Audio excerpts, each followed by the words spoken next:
Continuing on our theme of empowerment, let's talk about perception is projection. And perception is projection is a really important frame to bear in mind when you're in a training environment. So let's just remind ourselves of where our projections come from by having a look at this communications model. Our reality is created by our internal representations. Whatever we believe to be reality is based upon our internal representation of the information that we take in through our senses.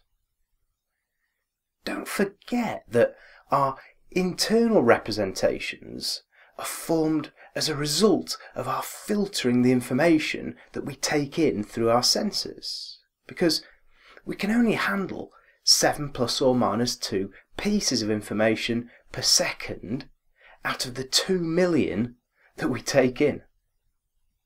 And this works fairly simply when we leave out human interaction. For example, imagine that you're sitting on a beach with a partner or a friend, with somebody else, and you're both looking out to sea. It's a lovely sunny day. You can hear the gulls in the background, people playing in the sea, the waves coming into the shore, all's great in the world, and you spot something in the distance, and you think, oh yeah, that's a fishing boat, as you're squinting at it to try and see it properly. And you point it out to your friend and you say, can you see that great big fishing boat over there? Right out there, can you see it? And they'll say, as they're squinting at it also, they'll say, no, that's not a fishing boat. It's some kind of bird sitting in the water, and it's actually not as far out as you think it is. I think it looks as though it's fairly close to the shore, that. And to you, it's definitely a fishing boat. To your friend, it's a bird sitting on the water. So both of you are looking at the same thing, but you're interpreting it really differently. In your world, you're looking at a fishing boat, and in your friend's world, they're looking at a bird. And you're looking at the same thing. Very different interpretations of the same event. In fact, the more that you look at it, the more that it looks like a fishing boat. And you can see that this could cause problems, couldn't it? So, what's happening here? Well, you and your friend have got different filters, and they're filtering the same information in different ways.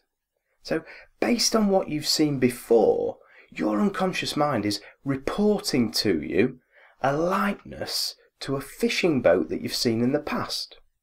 And your friend's unconscious is reporting a likeness to a bird that they've seen in the past. Remember that there's nothing out there except you. In order for you to recognise something, you must have seen it before sometime, or at least something similar. So let's think now about applying this concept to people and to communication. If I were to meet somebody and I thought that they seemed like an angry person, then I'd need to know something about anger, wouldn't I?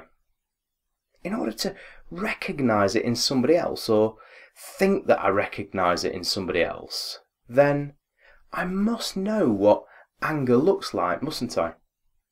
I must know how it displays itself in somebody else. And it's the same process. I see a person doing something, I send the information through my filters, and my unconscious mind picks up a pattern that it recognises as anger. The internal representation that I'm left with is that the person is an angry person. So the more prominent anger is in my life, the more I'm likely to pick it up in other people, or the more likely that I will think that I recognise it in others. The more anger I'm storing, the more frequently my unconscious mind is going to represent it or represent it to me for resolution. And the more that I'm going to attribute my feelings of anger to other people. So just consider this person. This person's walking around with an imaginary backpack on.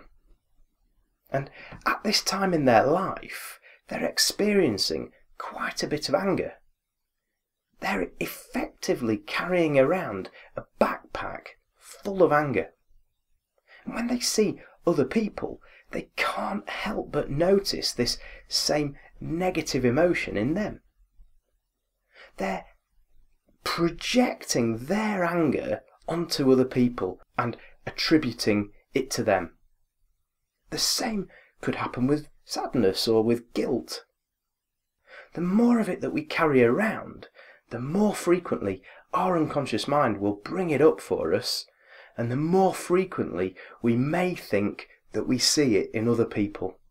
And this is purely our filter system, our internal filter system in our processing unit that we call our mind. This is our filter system that's working at that point in time. Be aware that in training environments, you're going to attribute feelings to other people. You're going to think certain things about certain students, and they're going to think certain things about you. If there's stuff going on inside you, then your students are going to bring up this stuff. And remember that you're responsible for your thoughts. Any feelings that you have about other people, any assumptions that you may make about other people are just you. If there's a problem on the outside, then the first place to look is inside. So fix your world from the inside out. From time to time in this training, I might say some things that push your buttons. And in all fairness, this training is designed to do that sort of thing. It's designed that way so that you can resolve matters. And if you're sitting there and you're feeling a bit uncomfortable about things, then I just want you to remember these two things. Cause and effect, and perception is projection. Okay, these two things, I want you to bear them in mind. And I want you to be in a position when you finish this training where if somebody says, "Do you do NLP training?" you'll say, "Yes, I do. Yes, I do." And when somebody phones you up and says, "I've got a conference that I'm organising at work and I'd like you to come along and do a presentation," you'll say, "Yes, yes, I'm in for that." In fact, you'll say, "How many people are there?"